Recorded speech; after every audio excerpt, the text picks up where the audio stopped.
Yes news ప్రేక్షకులకు స్వాగతం. ఈరోజు మనము ఒక పురాతన ఆలయం గురించి తెలుసుకుందాం. ఉమ్మడి గుంటూరు జిల్లా దుర్గి మండలం ధర్మవరం అనే గ్రామంలో శ్రీ చిరుమామిళ్ళ సుబ్రహ్మణ్య స్వామి ఆలయము, ఆలయ గోపురము తదితర విషయాలను మనం ఈరోజు తెలుసుకుందాం. 1802వ సంవత్సరంలో ధర్మవరంలోని ఒక సామాన్య రైతు కుటుంబీకులైన శ్రీ చిరుమామిళ్ళ నర్సయ్య తిరుమలాంబిక దంపతులకు శ్రీ సుబ్రహ్మణ్యం జన్మించారు. ఈయన భక్తుడిగా, కవిగా, వాగ్గేయకారుడిగా ప్రసిద్ధి చెందినవారు. భక్తులందరూ ఈయనను అలనాటి పోతనగా పిలుచుకునేవారు.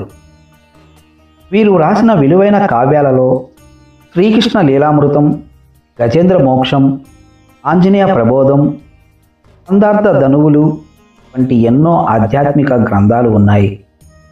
వీరు 1882లో పరమపదించారు.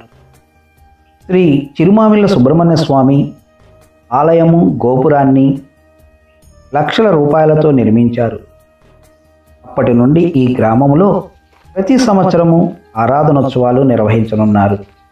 వీటిని పురస్కరించుకొని మంగళ వాయిద్యాలు, నామ సంకీర్తనలు, ప్రత్యేక పూజలు, అభిషేకాలు నిర్వహించనున్నారు.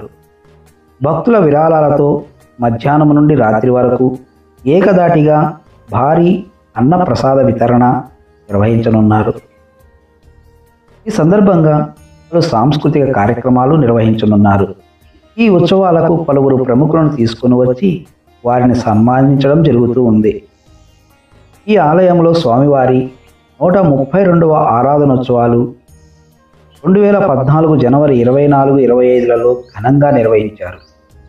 ఆ సమయంలో స్వామివారిని ప్రత్యేక రథములో ఊరేగించారు.